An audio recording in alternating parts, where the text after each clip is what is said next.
are very resilient, but met with many mothers who are very emotional, having lost their children.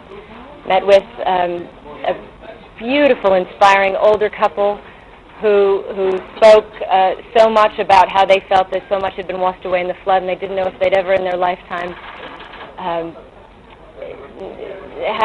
have a decent home again, whether they would ever have their life back. So they were very, very moving, and I'm very moved by them, and I hope that I'm able to today and tomorrow be able to do something to help bring attention to the situation for all of the people in need in Pakistan, and I'll continue to do so through UNHCR, and thank you very much for your time. Angelina, you have seen the devastation, you have seen the catastrophe, and you've seen the victims.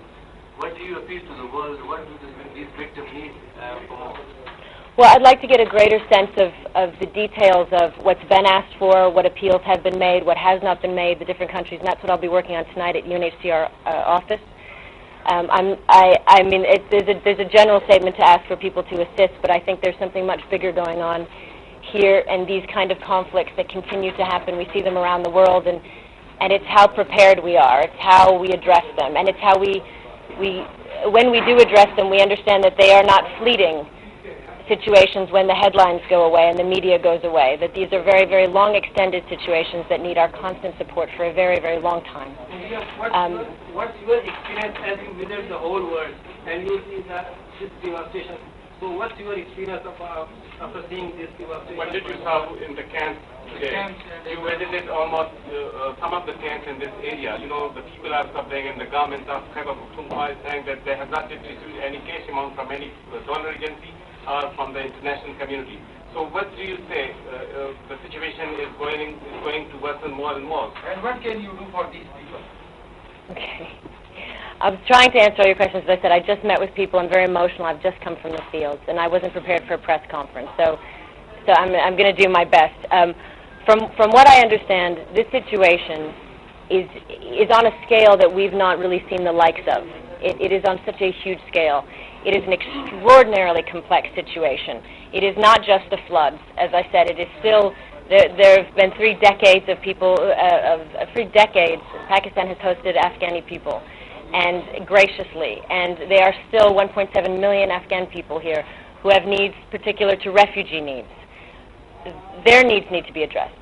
There are people displaced by the floods, and they've lost their homes, and the flood water was as high as the ceiling when you see the mark, and I was surprised by that, and their needs need to be addressed, and all of their homes are washed away, and it's not just a tent that's washed away in somebody's mind, it's a home, and it's collapsed, and it's mud, and it's their entire life. Many of them lost their children during the floods. So there's irreparable damage. And then here we're in a situation where these people are displaced from conflict, from the wars. So there are many different parts to the needs in Pakistan. So I would ask people to make sure that they don't forget that as they address these needs. And so there'll be many different appeals going out for different things, and I know UNHCR has a large appeal, and I'm hoping it will be met. I'm encouraging it to be met by governments, by individuals, and I think anybody that can do something should do something, and so that's where we stand. But mainly also not just to ask for funds, to ask for people to be open to understanding the complexities of this situation and really get an education on it and understand that this is not going to just be addressed with one quick appeal. You also visited this camp here in Jolie.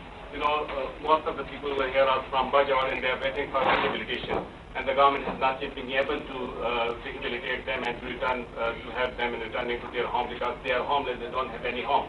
So what do you think, what should be done for the international community, what the donor agency should do to let them return to? Well, I mean, in situations like this, I've just come on the ground. I've been to Pakistan 4 times, but I've just come on the ground this time. And these are questions I'm asking myself. So I'm going to be asking UNHCR these questions. I'm going to be speaking with the government tomorrow.